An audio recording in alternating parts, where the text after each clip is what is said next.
Okay, the main meat of the matter today is going to be Joe Holmes here, who is a principal with the dispensing optician Pilgrim Optical, based in Tiverton.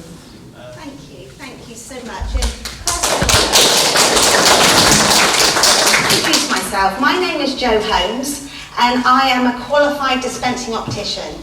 I qualified back in October 91, so I've had little practice over the years at working in my profession. I work at Pilgrim Optical in Tiverton, and I have been there since October 91.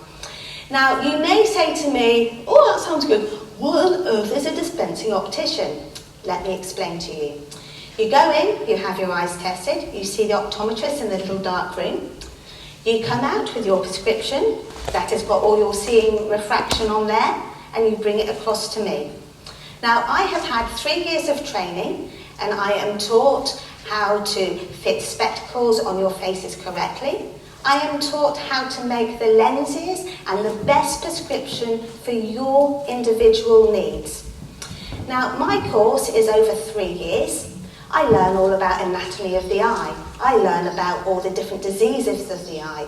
I learn about physics and how light bends through different materials in lenses, because there's lots of different materials in lenses. There's lots of different prescriptions within the lenses. I learn lots of maths formula, so if I had to go back to basics and the computers weren't working, I could work it out from scratch. So it's a 3-year course, and I come out with a diploma, which is actually set at a level 6, which is just literally one level below a degree level that our optometrist colleagues have, which is a level 7. Now, I come out with this with the qualifications FBDO, which stands for Federation of British Dispensing Opticians. Now, to stay qualified, I have to be a member of my governing body. My governing body is the FBDO, which is the Association of British Dispensing Opticians. We all have to be a member of our governing body to be able to legally dispense vulnerable people and children. So if you're actually taking any of your grandchildren into an optician's, make sure that they are being treated with a qualified dispensing optician. Because I'm front of house, I'm often doing all the buying, I deal with all the staff, I do all the other internal issues and things. So I'm a bit of jack of all trades as well. If I need to change a light bulb, so long as somebody's holding the ladder, I'm at that ladder changing light bulbs. So you can imagine we're a bit of jack of all trades there. So a member of the Association of British Dispensing Opticians. Back in 2000, the General Optical Council made it mandatory for us to keep up with our continuous education and training. Now, I've got no issues with this because I was going to a lot of training sessions. I made sure I was up to date with all the latest lenses that our prescription houses were supplying. What I did have a problem with is that a lot of the people that were supplying CET stopped at Bristol. As far as they were concerned, the South West didn't exist. So, all those living in Cornwall had hours to travel before they even started getting their points. So I joined up with a lot of dispensing opticians down in my area, and we started supplying training in Exeter, Taunton, Plymouth and Truro. So we made sure the whole of the South West was covered. And I became a bit of a mouthpiece, really, because I wanted to make sure we had proper training for our dispensing opticians. I didn't want anything that was going to be flimsy. If my members were coming to our training events, it had to have substance. It had to have something they could take back to their practices and help with their own patients. So I became a little bit of a mouthpiece. And we had sponsors because I was making sure that as dispensing opticians we weren't having to continuously pay ourselves for our CET training. So I had sponsors from frame manufacturers, from prescription houses to pay for the halls, to pay for their dinner, their buffet dinners and things, and pay for the speakers. So over time we got ourselves a bit of a reputation because we kind of were we were having all these wonderful sponsors and we were having all this money sloshing around which we weren't allowed to have. So we were actually then distributing it throughout the rest of the country, helping our other fellow DOs in other areas. So I became a little bit of a mouthpiece, and in 2014 I was asked by my governing body would I put myself up for the national board. Did I want to be down in the national board? I went, well, what can I bring? What can I offer? And they said, exactly what you're doing is what you can offer. You're a good mouthpiece. You stand up for the DOs at grassroots level. Okay, if this is all I need to do, I'm happy to do it. So I put myself up and I was voted on nationally but to the board. In 2018, I was asked to become vice president. Right, okay. Which involved then a lot more travelling, talking with more members around the country, which was actually fine, good fun. I got involved with quite a few projects as well, and I got to learn more about the politics within in our industry too. After 2 years of vice president, you then become president. 2020, March 2020. Can you remember what you were doing? Okay, so 2 weeks after Brojo told us we had to go into lockdown, on the 6th of April, I became president of my governing body. And I was meant to be travelling to Kuala Lumpur to do graduations, across to Thailand to represent us. No, that all stopped. My laptop went on first thing in the morning about 8:30, and I was probably off it at night about 8:30 at night. We needed to talk to our members, we needed to reassure them. NHS England did not know which way was up. They were changing their ideas of what they wanted us to do within practice, as optometrists and dispensing opticians. They closed us down. Well, maybe you do need to help your patients because the eye problems don't suddenly stop during the lockdown. But no, you're not allowed to see them. But yes, you could do a telephone triage. But of course you need to see them. But because, red eye, what sort of red eye could it be? So I sat there one morning, about the second or third week into being president, and I saw NHS England change their mind about 8 or 9 times in the space of half an hour. And I'm thinking, how am I supposed to help my members? NHS Scotland, Wales and Ireland all had completely different ideas as well, and they were actually rolling out what they wanted to do way before NHS England did. So I sat down and we tried to give a pattern for our members each day as well, because they suddenly had the rug taken out from underneath them, didn't know what they were doing. So we were supplying 10, 2 and 6 o'clock during the day, continuous education and training. We'd carry on doing meetings, so those that were in practice who were business owners, they knew what they needed to be doing, because we all had to do COVID risk assessments, etc., etc. So this was me through the first couple of months of being president. What was gradually coming through when I was having meetings with my members was that this pandemic has just thrown us completely. Did not know that this would happen and how we would feel about it. And yes, we're getting used to the new normal. Yes, we're getting used to more computers online and doing all the meetings and things. What's beginning to bother us is, now we know global warming, we know about recycling. Okay, Joe, what are you doing about it within optics? Okay, right, okay, that's quite a biggie. And a couple of people, and this came up quite a few times within my meetings. So I went back to the head of the department in Abdo, and I said, right, this is what I'm being asked about. We're representing our members. What are you going to do about it? So we put a working group together. And within our working group, we had somebody who was from manufacturing, who supplies the lenses. We had somebody who was also a frame supplier distributor. So that was good because that gave us a bit of background knowledge too. So within our working group, we decided to have 4 main targets. We wanted to target and help those members in practice. We wanted to target and find out what the frame suppliers stroke distributors were doing. We wanted to find out what the frame manufacturers, the makers of the frames, what were they doing? And we wanted to find out what the prescription houses, those that make the lenses, what were they doing? So let's go with our first set that we were looking at, our first category. So with our members within practice, we decided to do like an 80 sheet questionnaire. So it's almost like a sustainability tool for them. So there were questions which were low-hanging fruit, like, do you switch the lights off in the rooms that nobody is working in? Do you share lifts to work? Do you recycle all your rubbish within the practice?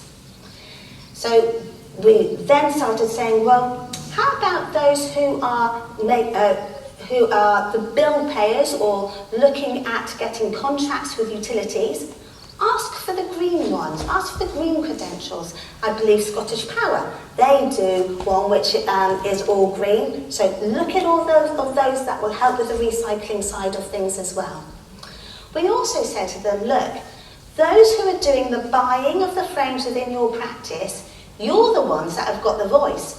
You're the ones that can say to the suppliers and the frame makers, where's your green range? What are you doing about recycling? How can you help? So we were encouraging our members to go with one voice to our frame manufacturers. Within, I tell you what, I was speaking to some of our members, and so we opened up on the 1st of July, and I always used to get frames delivered in these sorts of little bags. I tell you, after the 1st of July, I started getting frames sent in cardboard. So, I mean, this was some of our suppliers listening from a very, very early stage.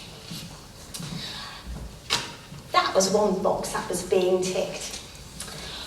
Some of the others in our working group then went on to have a word with the frame distributors or the suppliers. Now I'll talk about one of the manufacturers or suppliers that I use because I work with them, and they were the ones that I had spoken to personally. And quite a few of the distributors had very similar stories. So, Wolf, I know one of our ladies was wearing a Wolf frame. I love these frames. They're colourful, they're fun, they fit well, and they tick a lot of boxes for me. So I spoke to Ian Wolf and I said to him, so what are you doing about recycling then? And what are you doing about sustainability? Now this is a family-run business and they're on their 3rd generation. And he said, so this is what we're doing, Joe. It's never going to be an overnight quick fix because it's too expensive. But as we're changing our fleet of cars, now bear in mind this is back in 2020, this is the summer of 2020. As we're changing our fleet of cars, it's all going to be electrical. Great, that ticks a box. What we're also doing is using a software that checks our mileage. So my reps around the country aren't zooming around everywhere, they've got a proper route planner. That's great, that ticks a box. We aim to reduce our mileage by 25%. That's what we want to do by the end of 2022. Right, that's fine, that's good. We're moving premises, so we're lucky. So we're actually going to make sure that we've got renewable energy in the new offices that we're going for. Fantastic. Now they make no bones about obtaining their frames from China. So this company, they design their own frames and they take them out to certain factories in China. So I said, right, okay. Is that good or is that bad? Is that sweatshops or what? And he said, yes, there are factories out there that are sweatshops. And he said, we don't go near them. A lot of the factories now in China tend to be out in the middle of nowhere. And a lot of those factories, they might have employees that are out in these factories and they don't see their families from one end of 6 months to the next. And they're just literally sending money back. And the conditions of those factories are horrendous.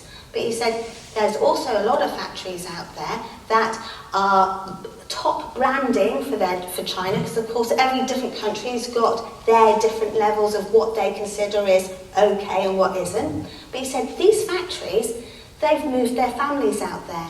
they've got communities around these factories. So they're not having their families near them. They've got good working conditions. They've got reduced hours. They're only working 10 hours a day as opposed to 12, 14 hours a day. They've got good conditions to be living in, he said. And I've made sure that I've gone out to those factories to make sure they are doing what they say they're doing. So that made me think, oh my God, I hadn't actually thought about fair trade. Oh, we better have another box for what we want to get out of these suppliers. So I was happy with that, because as far as I was concerned, that was ticking boxes. And we were talking to other distributors and we were hearing similar stories. Then we went to the manufacturers who actually make the frames. This is the exciting bit. This is the bit that I love. Now, about 8-9 years ago, I went to a trade fair, and in this trade fair, there's all the different manufacturers there, all the suppliers, distributors, all on their varying different stands. And in a quarter of this trade fair, there is manufacturers or suppliers that are from other countries that haven't got a distributor over in this country yet. And I was walking down this one, and oh, this is very nice, you know, oh, look at those colours, they're great. Oh, I don't love going to Tiverton. You know, I was looking around, and there was, at the end of a stand, a great big fishing net. Oh yeah, this is interesting. And there was pictures of these turtles being caught up in fishing nets. Oh yeah, this is interesting. Went along, sand all over the stand. They had lobster pots in all sorts and alls, what have you. So I went over to the guy and I said, spectacle frames, what's this about?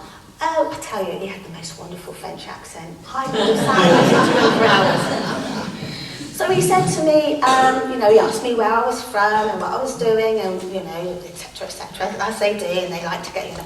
And he said, so this has been my passion, in a French accent, for the last 30 years. He said, initially, I wanted to start clearing the oceans of fishing nets, of ghost gear. But then what do you do with it? What, you know, he said you've got piles and piles of ghost gear. Ooh. So he said, he has an uncle, I believe, who is an optics. Why can't we turn it into spectacle frames? So he took this idea around quite a few of the frame makers. And they are around the world. We've already touched on China. There's a lot of frame makers in Italy. And they make some of the best frames, by the way. And he'd gone to them and they said, well, you know, can we do this? And they said, well, not really, because these fishing nets, they've got so many different sorts of plastic in it, lots of different grades, it's never going to work. So he sort of started looking into, he said, I wasn't an engineer, but I started looking into how you could do bits and pieces. And he went back to them again and said, well, if we could have certain machines, certain technology. And they said, yes, but do you know how much this is costing? You're looking about sort of 4, 5, 6 million. And he went, oh, okay. So you're not prepared to like, no, we're certainly not. So he said the best deal he could get was that if he had sponsorship or collected, say, 75% of how much it would cost to build these machines, they would put the other in. So he said he went back to the drawing board and was still looking at techniques and things, and it took him a while to get sponsorship, but by damn, he got it. So he was pleased. So he went back to them, and they've got all the technology in place now. They take all the fishing nets. So the factory that makes this is the same factory that Gucci frames are made, so that's a little bit of a sign. Anyway, so he said it takes, to make one frame, 1 kilo of fishing net material. So actually that gets quite heavy over it. And he said, and you start to want to make the numbers that you need to start to distribute worldwide. That's a lot. So he said he by the sounds of it, he was a bit of a traveller as well. So he'd been around Africa and various places, and he said, you know, you watch on the television, on the TV box, and he said, you see these boys who live in slum areas, who've maybe got no families, living in these shanty towns, who are up on rubbish dumps looking to get bits and pieces to sell on. He said, I went to those types of lads around the coastal areas, and I said to them, you collect for me the fishing nets, that's the broken fishing nets that wash up on the beach, and I will pay you directly. So he said for him, Paying them directly was really, really important. So we're starting to get cooking on gas now, you know, he's getting all his fishing nets and stuff in. I spoke to the rep, the C2C rep, probably about 8-9 months ago, and he said, oh yeah, no, he's gone several stages further now. He has huge tankers actually in the fishing ports in France and Spain, and so the fishermen, he's asking them, don't throw your old nets away, just stick them into here. So he said, it's even bypassing the sea now. So that just ticks lots of boxes. These frames are fantastic. They are 100% recycled and made out of fishing net material. All the metal is 95% recycled as well. Now, I tell you, this guy, what he's got, it just touches my heart. He has 3 main goals in his life, and he says he wants to give value to waste by buying it. Coastal communities benefit from this source of income. And he said, raising awareness of environmental contamination is something that he has been passionate about all of his life. And it means the coastal environment gets cleared up. Now, this company, that's something I've learned about as well, they are B Corp certified. Now, this means that they are leaders globally and the certificate measures the depth of the company's entire social and environmental impact. What I have discovered is that some of the frame suppliers in this country are also going B Corp certified. So that's something for us as dispensing opticians to look out for. Just as a little side, and I was really happy to hear about this, there's a company called Waterhall Limited that work down in Cornwall. And they go around all the edges of Cornwall and collect all the ghost gear, all the old broken fishing nets. And there's factories over in this country somewhere I don't know, but they send it all up there. So I was really happy to hear that. And they actually make them. This is plastic polymers that is made from the fishing nets. Then this is then made into the spectacle frames there. So that ticked a huge box for us. That ticked a huge box. They make sure that all their cases are made of cork, so that's all recycled. They always send everything in cardboard, and they reduce their packaging as much as they can as well. I mean, we've all had packages from Amazon and all the bubble wrap and all that, and think, oh, for God's sake, you know, imagine that with all your frames. So that is something also that we had asked as a working group for our members in practice. Why does the frames have so much packaging? And guess what? Our packaging is reduced, so I'm a happy bunny. I want to tell you also about these frames. So these are all completely recycled as well. They're made from a plant-based acetate, so that it's made with wood pulp and vegetable oil. And in this case, it's castor oil seed that they use. They're really light and really strong. This company look very carefully. They're called Modo. They are Dutch. Look really carefully that the fit is good on the bridge of the noses. They're super light. All their metal is 95% recycled. Everything that isn't, they buy into the wind farms and things. So you know that it's completely carbon free as well. The carbon footprint is reduced down to 0 there. These are great because they have a little magnet here and here. You've got your nice clear lenses. And you've got a clip on, that fits perfectly, and suddenly you've got prescription sunglasses. And they're made of polarised lenses, which is really good for what you need for driving, especially this spring when it's been raining lots. The sun comes out and all you get is reflections off the road. Go for your polarised sun specs every time. That will make life a lot easier. So that's... Oh yes, so I've got other things here. So these are some of the beans that they make the frames out of. The bio-based beans here. And oh, they've got this little thing as well. This is a recycled metal that they use too. I've got some cotton wool here. They use some of this as also for some of the plastic acetate frames that they use too. Oh, and some of their frames, they also like to use fishing nets. So, job done. We're ticking boxes. I tell you, our working group, we were just happy bunnies. Right, let me see, where am I? Then, our next stage was our prescription houses. Nobody was going to get away with any of our interrogations. So, prescription houses, so what happens is you've had your sight test and we're ordering up the lenses that you need. And once upon a time, this is would it be a dummy lens? This would be what they would look like. And then they would be glazed or cut down to this sort of size to fit into your spectacles. Once upon a time, the machinery they use, part of my training, I had to go around the manufacturers. There was just so much water sloshing around. There was just so much, it was a dirty environment to be in. There was a lot of waste, there was a lot of rubbish. The way technology's moved on now, and the way that computers work with it all, it's really, really clean. It's really, really quiet.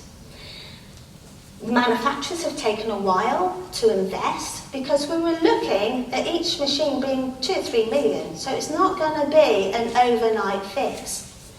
But the manufacturers have been telling me over the last 10 years they've reduced their water and their CO2 emissions by 51% just by changing the machines. Some of them have got machines that only use 5 litres of water a day to cut down to these sorts of lenses here. They constantly ask their customers what they want what we would want and what we expect to see from them for recycle and renewable. The manufacturer that I talked with is Hoya, because I use them.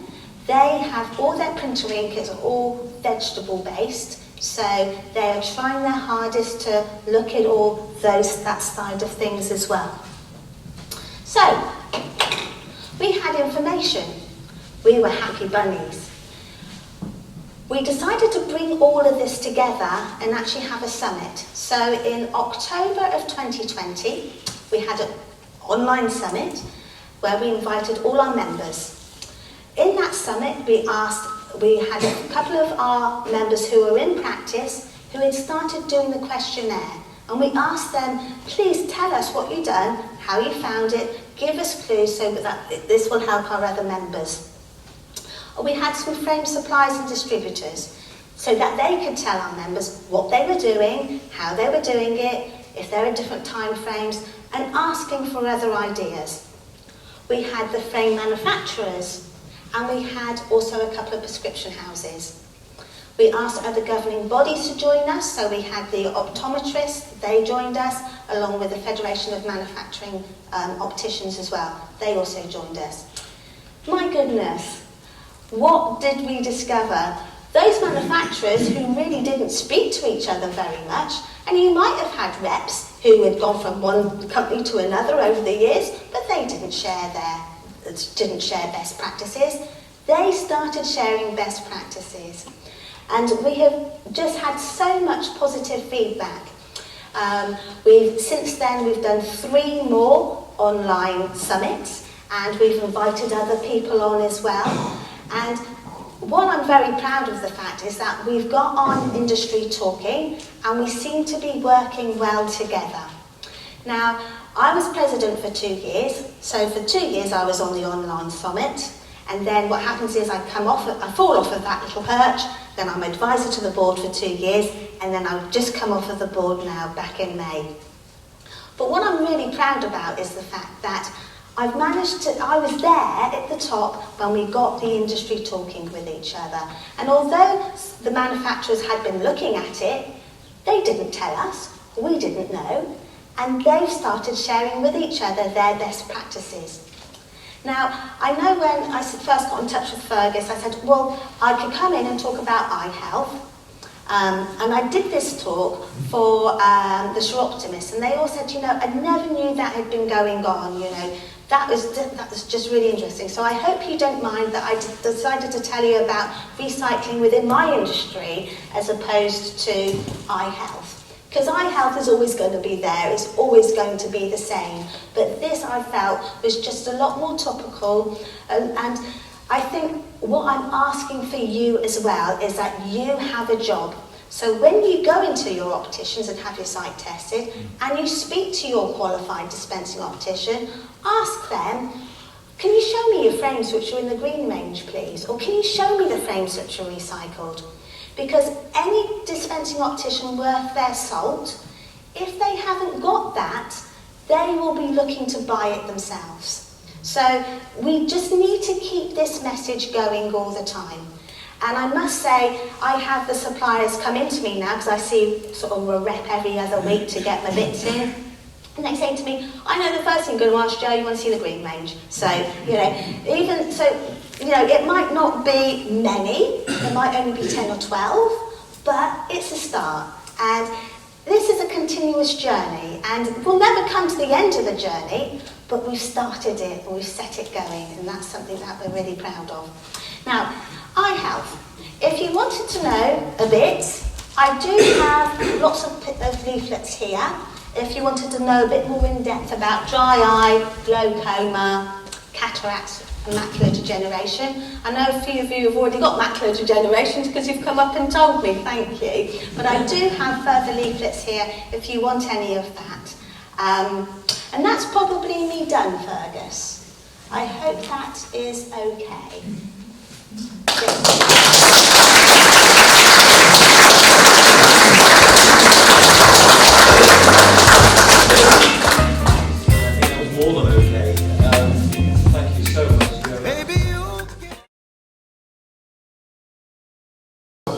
So good morning. So we're going to talk about streaming. This a short talk.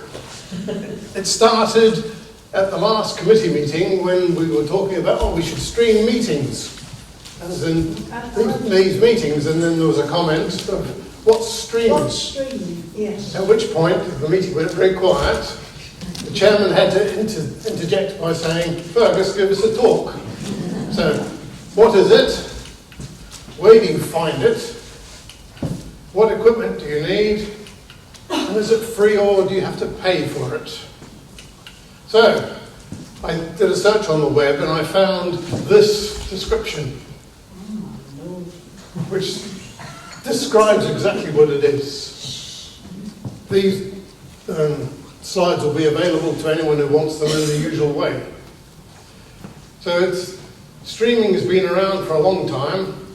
It started in the 90s, and it was Microsoft, NVIDIA, CompuServe, KTEL. There's about 10 or 12 companies all vying to distribute content. They're all different, and as a result today we have about 100 different variants of what we call streaming. But it started off with the broadcasters, so the likes of the BBC, ITV, Channel 4, Channel 5, Sky, who saw it as a way of getting into people's homes and getting in front of people who were more interested in watching the internet than watching TV in the normal way. So it's multimedia, so by that we mean audio and video. It can be an audio-only file, or it could be a video-only file. Video-only files are a bit boring, because you can't really hear what's going on or what's being said, unless you can lip read. It's a way of distributing the signal. It's not the, how do I explain? It's not the content, it's not the programming, it's just purely the way that it gets from the supplier to you. Let's go back a sec. So radio and TV are the biggest drivers of it, but since then the likes of Facebook, Spotify, YouTube, to name a few, have appeared and have taken it on a more internet basis. But streaming is here to stay, and you'll see why in a second on the last slide. So, by definition, it's delivery by the internet in real time to you. So whenever you decide you want to watch something, it's purely for you. It's what's called a unicast.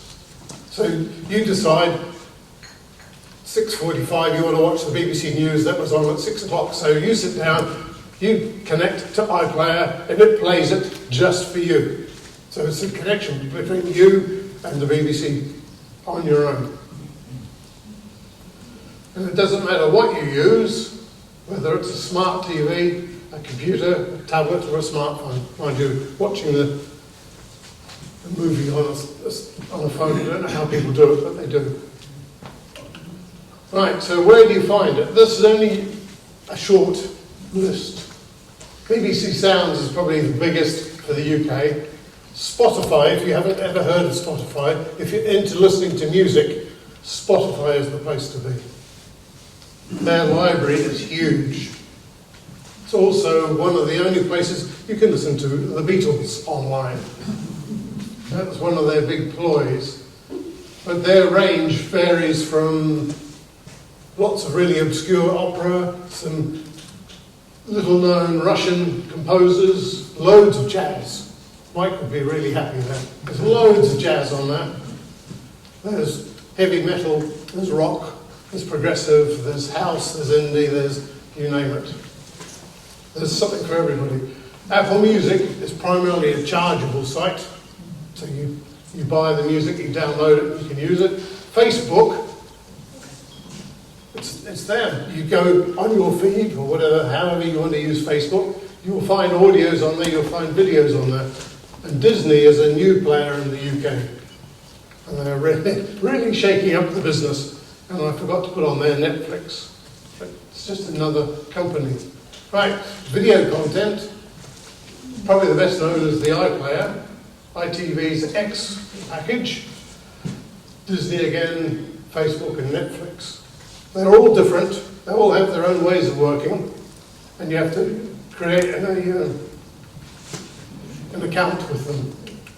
So, there's something to think about in this season of elections. And I suggest that you look and read this carefully and you think about your futures. Because the Conservatives want to shut everything off in 2028. Now, I was the doom and gloom man about the phones.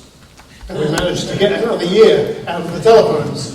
If the Conservatives get in, 2028, they'll be turning off all of the all of the digital transmitters around the country, and you will have to you'll have to buy your TV online. The Labour Party have said, well, they will talk about it with a view to going in the early 2030s. And the Green Party have said they're going to carry on. But ITV have stated that they intend reducing beyond 2035. Now there is a little bit of background to all of this. The company that provides the transmission facilities is a company called Arqiva. They have a contract with the BBC and ITV to provide facilities. And strangely enough, both of those stop in 2036. And they've said they will not be renewing their contract on existing terms. So into that you can read that they're going to be downsizing what TV is on the air. So that's me. Any questions? Quickly.